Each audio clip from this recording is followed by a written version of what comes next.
We need to apply an evenly opticked critical lens to information, even when legacy media does not.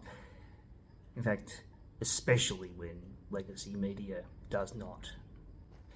The Israeli hostages are returning to a functioning state. Social infrastructure intact, hospitals that still stand, and the full apparatus of international sympathy. The Palestinian hostages, visibly tortured, beaten, starved, are returning to rubble. No hospitals remain standing. The few medical facilities that are still operational are trying to serve 2.3 million people. Well, what once was 2.3 million. And that remaining population is starved, wounded, amputeed, crippled, traumatised, bereft of family, of society, of community. And every survivor carries the deep wounds of genocide. Media is happy to name every single Israeli hostage, but media names almost no Palestinians. One group is foregrounded, the other is dehumanised. What the media is presenting is one video of Hamas apparently executing their own, but this same media didn't present the thousands upon thousands upon thousands of verified videos of IDF soldiers, often taken from their own cameras, slaughtering Palestinians over the last 2 years. This is the one that gets the headline.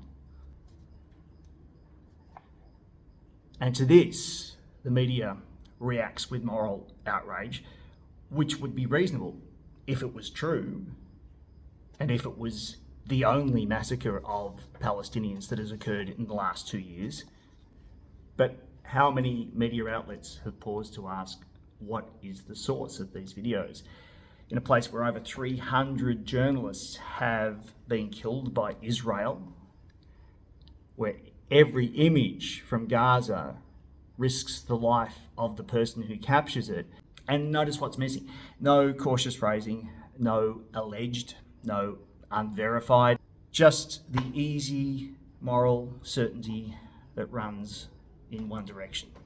2 years ago, when the first images started pouring out of the devastation coming from Gaza, the same legacy media ran breathless editorials and commentaries and headline articles about so-called Pallywood. That racist myth was debunked long ago, yet it still seems to live on and still infects the minds of those who swallow information without question, and still is regurgitated in social media posts by people who haven't paused to consider the falsity that the media brought to us that time.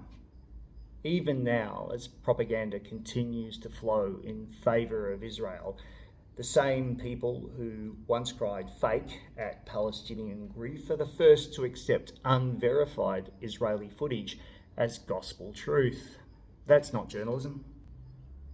That's propaganda with a press pass. And every time we let it pass unchallenged, another truth dies in the rubble. So let's stop treating genocide like a difference of opinion and start demanding justice between people and power.